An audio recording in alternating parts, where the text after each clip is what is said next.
নমস্কার প্রিয় শ্রোতা বন্ধুরা, রাধা কৃষ্ণ উইথ পিয়ালি চ্যানেলে আমি পিয়ালি আছি। আজকে আপনাদের সবাইকে জানাচ্ছি শুভ বিজয়, অনেক অনেক প্রণাম এবং ভালোবাসা। তো বন্ধুরা, সকলে আশা করছি ভালো আছেন এবং সুস্থ আছেন। শিব মহাপুরাণ হিন্দু ধর্মশাস্ত্র অনুযায়ী অন্যতম মহাপুরাণ, যেখানে মহাদেবের অলৌকিক লীলা তথা পুজো করার সম্পূর্ণ বিধিবদ্ধ বিধান যা সুন্দরভাবে বর্ণনা করা আছে। তাহলে শুনতে থাকুন শিব মহাপুরাণ। আজকের আলোচ্য বিষয়বস্তু ধর্ম সংহিতা, ষষ্ঠ অধ্যায়। আপনারা শুনছেন ষষ্ঠ সংহিতা, ধর্ম সংহিতা, পঞ্চম অধ্যায়, অন্ধকের সিদ্ধি লাভ। তাহলে শুনতে থাকুন শিব মহাপুরাণ। সুত বললেন, সেই মহর্ষিগণ ব্যাসদেবকে পুনরায় জিজ্ঞাসা করলেন সেই ভয়ঙ্কর ও লোমহর্ষক যুদ্ধে দৈত্যপতি শুক্র ও ত্রিপুরারির দ্বারা যে ভক্ষিত হয়ে কিভাবে রক্ষা পেয়েছিলেন। কারণ মহাদেবের জটরা নল প্রলয়াগ্নির মতন সকল জগৎকে পুড়িয়ে শেষ করে দেয়। শুক্র কিভাবে দগ্ধ হলেন না, আবার ভার্গব কিভাবেই বা শিবের জটর থেকে নির্গত হলেন, কিভাবেই বা অন্ধক শূল থেকে বের হয়ে জ্ঞানপদ্য লাভ করলেন। ব্যাসদেব বললেন, সেই মহাযুদ্ধে ত্রিপুরারির যখন ভার্গবকে ভক্ষণ করেছিলেন,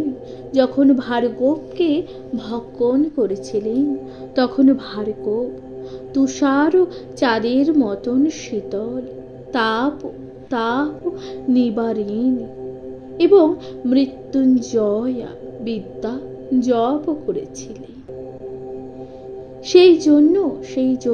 সেই সময় জঠরের মধ্যে তার বিনাশ ঘটেনি। ভার্গব সেই সময় যে বিদ্যা বলে রক্ষা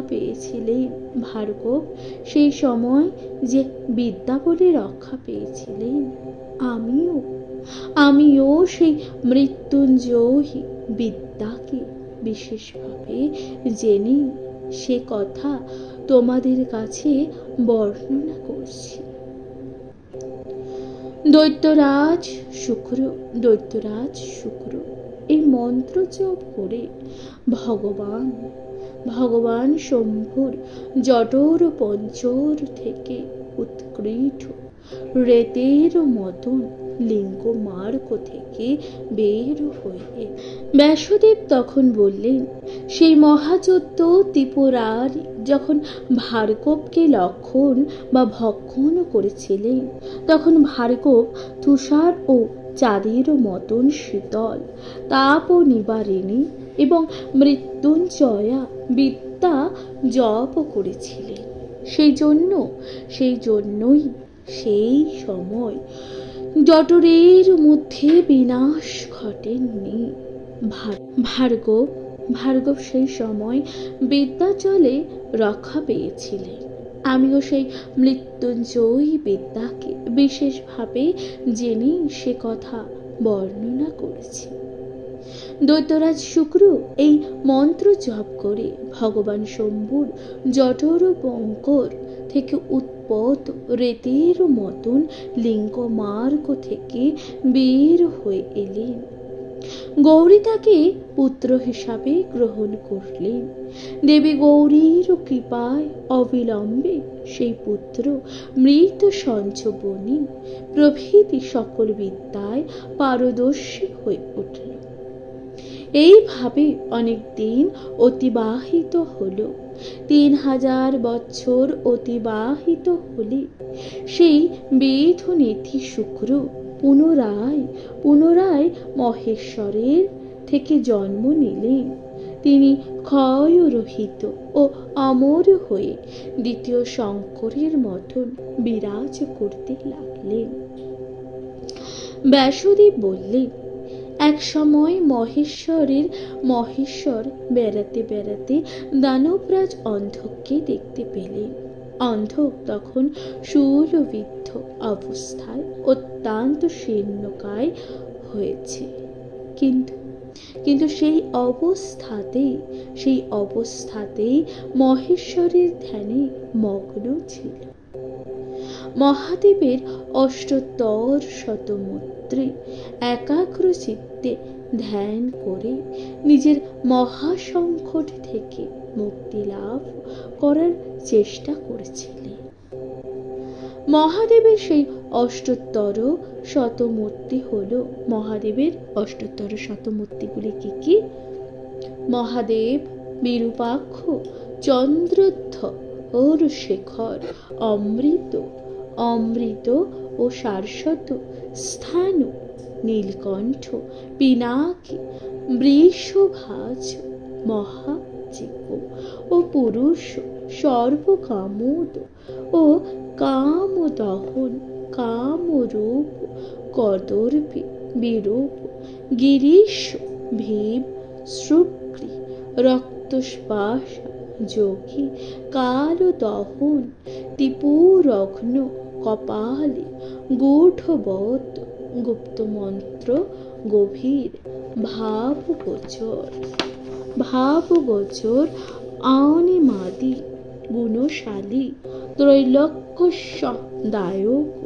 বীর, বিরোহা, ঘোর, বিরূপ, মাংসল, পটু, মহামাংস, বসতমক, ভৈরব, পরমেশ্বর, তৈলক্য ডামর, লুব্ধক, যজ্ঞ সুদয়, যক্ষ্ম, ঘানুত্রত্ব, উন্মত্ত, কৃত্তিবসা, গজ চর্ম, বসন, ক্রুদ্ধ, সর্বভূষণ, অলম্বদাত, বেতাল, শাকিনী, পূজিত, অঘোর, দৈত্যঘ্ন, ঘোর, ঘোষশালী, বনস্পতি, ভস্মাগ্ন, জটিল, শুদ্ধ, ভেরুণ্ড সেবিত, ভূতেশ্বর, ভূতনাথ, পঞ্চভূতা মৃচ্ছিত, খগ, ক্রোধী, নিষ্ঠুর, চণ্ড, চণ্ডীশ, চণ্ডিকা প্রিয়, চণ্ডু, তুঙ্গ, গরুত্মান, নিস্ত্রিশ, সবভোজন, লেলিহান, মহারুদ্র, মৃত্যু, মারণ গোচর, মৃত্যুস্বরূপ, শ্মশানন্নবাসী, রাগ স্বরূপ, বিরাগ, রাগাধ্য, বীতরাগ, শতাঞ্চি, সত্য, রজ, তম, ধর্ম, অধর্ম, বাস বা নোজ, সত্য, অসত্য, সদর্প, অসদর্প, অহেতুক, অর্ধনারীশ্বর, ভানুকোটি, সদৃশ্য, প্রভাশালী, যজ্ঞপতি, রুদ্র, ঈশান, বরদ এবং শিব। তাহলে এই কটি নাম হলো মহাদেবের অষ্টোত্তর শতমূর্তি হলো এই কয়েকটি নাম। আপনারা শুনলে অবশ্যই আপনাদের মূল্যবান মতামতটি জানাবেন। মহাদেবের অষ্টোত্তর শতনাম। ভগবান কদর্পী অর্থাৎ শিব দানবরাজের অলৌকিক তপস্যায় অত্যন্ত তুষ্ট হলেন। তিনি দৈত্যরাজ অন্ধককে শূলাগ্ন থেকে মুক্ত হলেন। এরপর তার দেহে অমৃত বর্ষণ করেন। তাকে সান্ত্বনা দিয়ে বলেন, হে দৈত্যেন্দ্র, আমি তোমার দম, নিয়ম, শৌর্য ও ধৈর্য দেখে অত্যন্ত তুষ্ট হয়েছি। তুমি বর প্রার্থনা করো। আমি এইরকম আরাধনা পেলে সেই মানুষদের নিষ্পাপ করি। এবং তাদের মনস্কামনা পূর্ণ করি। সেই জন্য আমি মনে করি যে তুমি যে কঠিন তপস্যা করছো তার ফলে তুমি বর লাভ করার যোগ্য। সুতরাং তুমি যা প্রার্থনা করবে আমি তা দান করব। হে দৈত্যেন্দ্রিয়, তুমি এইরকম অবস্থার মধ্যে 3000 বছর প্রাণ ধারণ করে যে পূর্ণ লাভ করছো তার দ্বারাই তুমি চিরসুখী হবে। অন্ধক মহেশ্বরের এইরকম কথা শুনে দুইটি জানু মাটিতে রেখে কৃতাঞ্জলি হয়ে কাঁপতে কাঁপতে বললেন, হে ভগবান, আগে আমি মোহের বশীভূত হয়ে আপনাকে ঠিকমতো জানতেই পারিনি। ফলে যুদ্ধ করার সময় আমি অত্যন্ত কুকথা অনেক বলেছি। তাছাড়া কাম ও দোষের প্রভাবে দেবী পার্বতীর প্রতি অনেক কুবাক্য উচ্চারণ করেছি। সেই সকল কথা আমার ক্ষমা করে দেবে, আপনি কিছু মনে করবেন না। সাধুগণ দীনহীন, কৃপণ ও দুঃখিত ব্যক্তির ওপর অনেক দয়া করে থাকে। তাহলে কি বলছেন ভগবান? সাধুহীনগণ দীনহীন, কৃপণ ও দুঃখিত ব্যক্তির ওপর অনেক দয়া করে থাকেন। দুঃখিতস্য দয়াকার্য কৃপণস্য বিষয়ত দীনস্য ভক্তিযুক্তস্য ভবিতা নিত্যমেব হি। হে দেব, আমার সকল অপরাধ আপনি মার্জনা করুন, আপনি আমায় উদ্ধার করুন। জগতের মাতৃস্বরূপ দেবী পার্বতীও যেন আমায় ক্ষমা করে দেন। আপনারা হলেন এই জগতের দেব ও দেবী। আপনারা সর্বগুণ সম্পূর্ণ।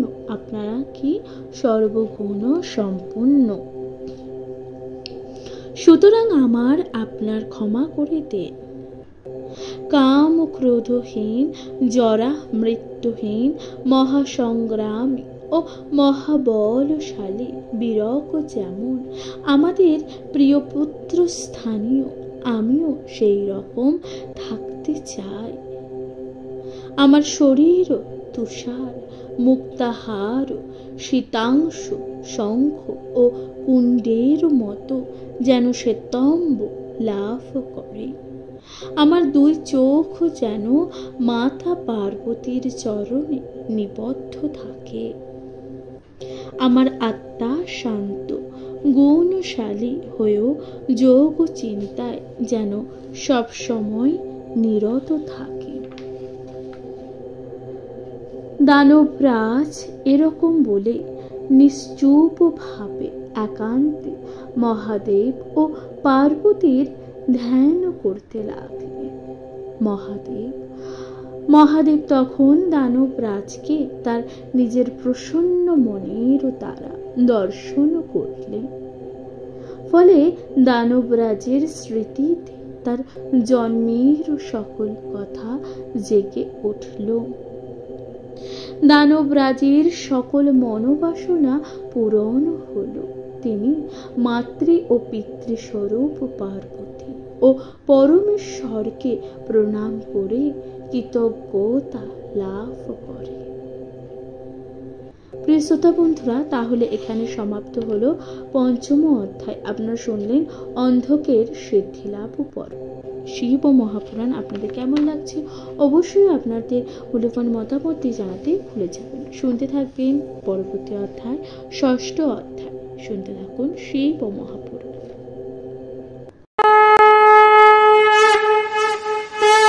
নমস্কার প্রিয় শ্রোতা বন্ধুরা, আপনারা শুনছেন রাধা কৃষ্ণ উইথ পিয়ালি চ্যানেলে। আমি পিয়ালি আছি। আজকে আপনাদের সাথে পাঠ করে শোনাচ্ছি শিব মহাপুরাণ। শিব মহাপুরাণের 6ষ্ঠ অধ্যায় আপনারা শুনবেন রুরু দানবের সাজা। শুনতে থাকুন শিব মহাপুরাণ। কোনো এক সময় কৃতঘ্ন রুরু নামক দানব মলয়াচলে অবস্থিত হয়ে চারুরূপা ও চন্দ্রমুখী দাক্ষায়ণীকে দর্শন করেছিলেন। তাকে দেখা মাত্রই ওই দানব রুর হৃদয় প্রচণ্ড কামের উদ্বেগ হয়ে কি উপায় ওই নারীকে লাভ করবে সে চিন্তায় বিভোর হয়ে পড়ে। তবুও দাক্ষায়ণীকে লাভ করার জন্য অযুত বছর ধরে তপস্যা করতে থাকে। সে সময় কোনো বস্তুর প্রতি তার মমতা বা আগ্রহ আর ছিল না। সেই দানব সমস্ত আহার নিদ্রা ত্যাগ করেছিল। তপস্যারত অবস্থায় সে পদ্মজনীর দর্শন পায়। ভগবান পদ্মজনী তাকে বলেন, হে দৈত্যেন্দ্রী, তুমি কি জন্য এই রকম কঠোর তপস্যা করেছ? দৈত্যরাজ তার সেই কথা শুনে বলতে লাগলো, দাক্ষায়ণী যেন আনন্দের সঙ্গে আমার ভাষ্যত্ব স্বীকার করে। মহাদেব যেন চিরদিনের জন্য আমার বশ থাকে। পদ্মজনী রুরুর ওই রকম কথা শুনে হাসতে লাগলেন। তিনি বললেন, রে অনার্ঘ দানব, তোমার ওই প্রার্থনা কখনো ফলভূত হবে না। কারণ দেবী পার্বতী ওই জগৎ সংসারের মাতৃস্বরূপ। তিনি ত্রিজগতে ও ত্রিকালের পূজ্য ভগবান শঙ্কর অতি সহজে তাকে লাভ করতে পারেননি।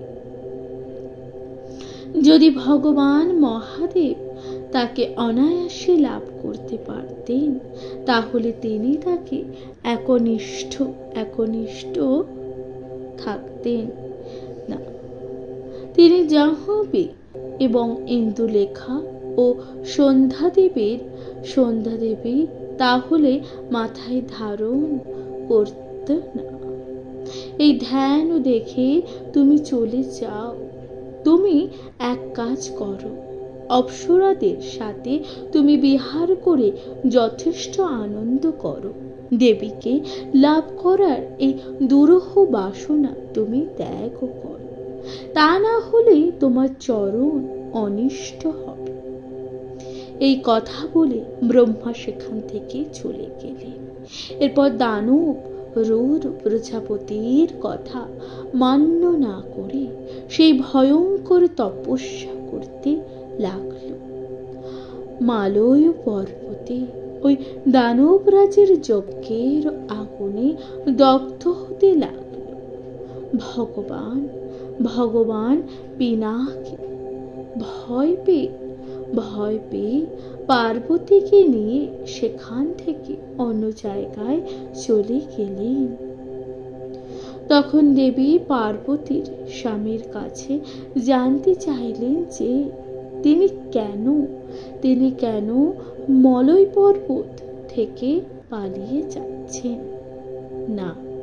না পালিয়ে ওই আগুনকে কিভাবে দমন করা যায় সেই কথাই বরং ভাবা উচিত। এই কথাই ভাবছিলেন। এরপর চন্দ্রশেখর পার্বতীর কথা শুনে বললেন, হে প্রিয়ে, রুর নামক দানব তোমাকে লাভ করতে ইচ্ছা করে কঠোর তপস্যা শুরু করেছে। সেই তপস্যার আগুনের মলয় পর্বত দগ্ধ হচ্ছে আমি ওই বিষয়ের জন্য তোমাকে অনুরোধ করতে পারবো না। তুমি যদি এর কোনো প্রতিবিধান করতে পারো তবে তা চেষ্টা করে দেখতে পারো। আমি তোমার কাছে করজোড়ে প্রার্থনা করছি যে অনুগ্রহ করে তুমি চরাচর বিশ্বকে, আমাকে ও তোমাকে নিজের রক্ষা করো। এই কথা বলার জন্য তুমি আমার ওপর রাগ করো না। তুমি এক কাজ করো, তুমি তপস্যারত ওই ব্যক্তির কাছে গিয়ে তোমার অসাধারণ সৌন্দর্য দিয়ে মুগ্ধ করো। তার ফলে তার নিয়ম ভঙ্গ করো। তপস্যার প্রভাব অনেক কমে যাবে। পার্বতীর স্বামীর কথা শুনে রেগে গেলে, পার্বতী তখন স্বামীর কথা শুনে রেগে গেলে তবুও তিনি সেই রাগত মনে বিন্ধ্যাচলে গেলেন। সেখানে গিয়ে তিনি দেখলেন যে ঐরাবতীর সমান এক হাতির সঙ্গে প্রকাণ্ড এক সিংহ ঘোরতর যুদ্ধ করছে। দেবী তখন অবলীলায় সিংহকে হত্যা করলেন। সেই সিংহের গায়ে হাতির রক্ত ইত্যাদি লেগেছিল। পার্বতী সে সিংহের চামড়াকে দিয়ে নিজের কোটিদেশ ঢেকে নিলেন। তার কেশ সিংহের রক্তে সিক্ত হয়েছিল। দেবী পার্বতী তখন শত শত হুঙ্কার করতে করতে দানবরাজের গুহার কাছে হাজির হলেন। পা এবং হাত দিয়ে আঘাত করে দেবী সেই ঘরের দ্বার ভেঙে ফেললেন। তিনি প্রচণ্ড গর্জন করতে হাসতে লাগলেন। দানবরাজ সেই রকম অবস্থা দেখে দু চোখ তো বন্ধ করে ফেলল। অনন্তর দেবী পার্বতী বলতে লাগলেন, হে দৈত্যেন্দ্রিয়, তুমি এতকাল যা করার বাসনায় এই যে কঠোর তপস্যা করেছিলে, আমি সেই গৌরী তোমার কাছে এসে উপস্থিত হয়েছি। তোমার যা কিছু কর্তব্য কাজ আছে তা আদেশ করো, আমি এখনই তা সম্পূর্ণ করব। তোমার আর পরিশ্রম করার কোনো প্রয়োজনই নেই। তোমার মনের ইচ্ছা ব্যক্ত করো, কোনো সংকোচ করো না। হে দানবেন্দ্রিয়, এই কথা তখন দেবী বললেন, তুমি আর বেশি তপস্যা করিয়ে কি করবে? তোমার যা একান্ত মনোবাসনা তা সম্পূর্ণ করো। দানবরাজ গৌরীর মুখে এমন ধরনের কথা শুনে এবং দেবীকে দেখে অচেতন অবস্থায় মাটিতে পড়ে গেল। কিছুক্ষণ পর সংজ্ঞা ফিরে এলে সে দেবীকে বললেন, হে কাল ও রাত্রি স্বরূপিণী, তোমার এই কদর্য রূপ দেখতে পাচ্ছি না। তা থেকে এটি বোঝা যায় যে তুমি কখনো গৌরী হতে পারোই না। কারণ গৌরী অত্যন্ত সুরূপা, স্তনের ভারে নম্রা, তার মুখ চাঁদের মতন, গায়ের রং সোনার মতন, দুই বাহু মৃণালের মতন। সুতরাং তার সঙ্গে তোমার কোনো তুলনাই চলে না। তুমি মিথ্যা কথা বলছো। তুমি এখান থেকে চলে যাও, আমি তোমাকে ডাকিনি। আমি তপস্যার আগুনে এই ত্রিজগৎকে পুড়িয়ে শেষ করে দিচ্ছি। তার ফলে তোমার কি ক্ষতি? তুমি তোমার নিজের জায়গায় যাও, তা না হলে তোমাকে আমি এই যম ঘরে পাঠিয়ে দেব। সেই দানবরাজ ওই রকম কথা বলে যোগ ও সিদ্ধা গিরিরাজ পুত্রীকে গদা দিয়ে আঘাত করল। দেবী অত্যন্ত ক্রুদ্ধ হয়ে দানবরাজকে হাতের মুঠি দিয়ে আঘাত করলেন। এইভাবে দানবরাজ ও দেবী গৌরীর মধ্যে ক্রমে ঘোরতর যুদ্ধ শুরু হলো। কিছুক্ষণ এইভাবে যুদ্ধ চলার পর দানবরাজ পাষাণ বৃষ্টি করতে লাগলো। গাছ ও পর্বতকে উৎপাটন করে তার দ্বারা আঘাত করতে লাগলো। তাছাড়া জলবৃষ্টি অগ্নিবৃষ্টি করতে লাগলো এবং কিছু সাপ দ্বারা দানবরাজ দেবীকে দংশন করতে লাগলো। সেই সব সাপের বিষ ক্রমাগত মুখ থেকে উৎকীর্ণ করছিল। দেবী পার্বতী দানবরাজকে দাঁত ও নখ দিয়ে প্রচণ্ডভাবে ছিন্ন বিচ্ছিন্ন করতে থাকেন। ফলে দানবরাজ মায়াজাল বিস্তার করে।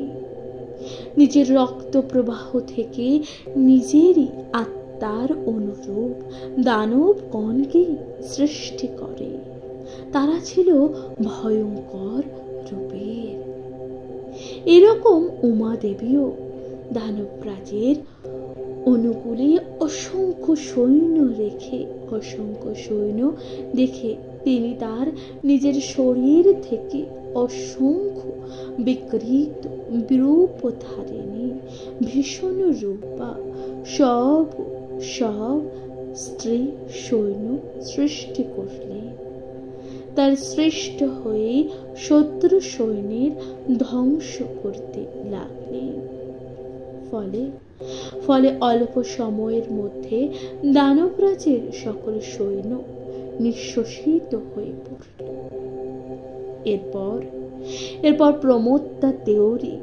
প্রমত্তা গৌরী তাদের রক্ত ও দৈত্যরাজের মায়াপান করে সকল বিষয় হৃদয়ে সংস্থাপন করে মায়াকে শতছিন্ন করে অদ্ভুত দর্শনধারী এক দানবের সঙ্গে ঘোরতর যুদ্ধ করতে লাগলেন। মায়াবী সেই দানব তা দেখে অত্যন্ত রেগে গেলেন। সে বাতাসকে অনুসরণ করে ত্রিলোকী অবিলীলায় বিচরণ করতে থাকে। তারপর সেই দানব গৌরীকে বঞ্চনার জন্য কালা নলের মতন এই যে জগৎ চারিদিকে ভ্রমণ করতে থাকে। পার্বতীও অত্যন্ত ক্ষীণ রূপা হয়েও অত্যন্ত স্থূল ধারণ করলেন। তার তেজ হলো প্রলয়কালীর সূর্যের মতন। তার ক্ষমতা কতটা তা পুরুষের আন্দাজ করতে পারেননি। ভগবান পিতামহ তার কোন পরিমাণ করতে অক্ষম। অদ্ভুত ও প্রচণ্ড বীর্যশালী দানবরাজ গৌরীর হাত থেকে ধরা মাত্রই অচেতন হয়ে পড়ল। গৌরী বজ্রের মতন নখাঙ্কুশ দিয়ে তার মাথা ছিন্ন করলেন। এরপর দেবী গৌরী দানবরাজের সারা শরীর চামড়ার আস্তরণ দিয়ে ঢেকে দিলেন। তার দেহের ওপর বুদবুদ যুক্ত দানবীয় রক্ত শত শত শিরা দিয়ে ভয়ঙ্কর ভাবে প্রবাহিত হচ্ছিল। গৌরীও বুদবুদ যুক্ত সেই উষ্ণ রক্ত পান করেন। দানবের শরীরে সমস্ত মাংস খেয়ে সেখান থেকে চলে গেলেন। সেই সময় তার হাতে দানবের মুন্ডটি ছিল। ভগবান পিনাকি অর্থাৎ মহাদেব তখন তার সমস্ত গণেদের সঙ্গে অবস্থান করছিলেন। তিনি দেবীর প্রতীক্ষায় যেখানে অবস্থান করছিলেন, দেবীও সেখানে এলেন। তাকে ওই রূপে দেখে ভগবান পিনাকীও আনন্দিত মনে তাকে আলিঙ্গন করলেন। পার্বতীর আনা দানবের রক্ত পিনাকীও পান করলেন। সেই দানবের রক্ত পানে মত্ত হয়ে পরস্পরে রক্ত পান করাতে লাগলেন। তারা দুজনে দানবের রক্ত আকৃষ্ট পান করলেন। তারপর বিশাল লোল ও আয়ত নেত্রশালিনী পর্বতরাজ দুহিতা গৌরী ও সিংহের চামড়া ও হাতির শরীর চামড়া মহাদেবকে প্রদান করলেন। তারা দানব নিধন করে আনন্দের সঙ্গে সেখানে বাস করতে লাগলেন। সেই সময় ঋষি সিদ্ধ সুর অসুর মানুষ কিন্নর সকলে বদ্ধাঞ্জলি হয়ে মহাদেব ও গৌরীর স্তব বন্দনা করতে লাগলেন। ভগবান ব্রহ্মাও দেবীকে প্রণাম করলেন। তিনি ত্রিলোক রক্ষার জন্য দেবী পার্বতীকে রক্ষা করলেন। প্রিয় শ্রোতা বন্ধুরা, তাহলে এখানেই সমাপ্ত হলো ষষ্ঠ অধ্যায়। আপনারা শুনলেন রুরু দানবের সাজা। শিব ও মহাপুরাণ আপনাদের কেমন লাগলো অবশ্যই আপনাদের গুরুত্বপূর্ণ মতামত দিয়ে জানাতে ভুলে যাবেন না। চ্যানেল প্রথমবার শুনে থাকলে অবশ্যই পাশে থাকবেন। নিজের কাছের মানুষ প্রিয়জন সকলের সাথে ভাগ করে নিতে ভুলে যাবেন না শিব ও মহাপুরাণ। তাহলে আজকের মতো জানাচ্ছি এখানে বিদায়। ভালো থাকবেন, সুস্থ থাকবেন, শুনতে থাকবেন শিব ও মহাপুরাণ। নমস্কার। কমেন্টে লিখতে ভুলে যাবেন না হর হর মহাদেব।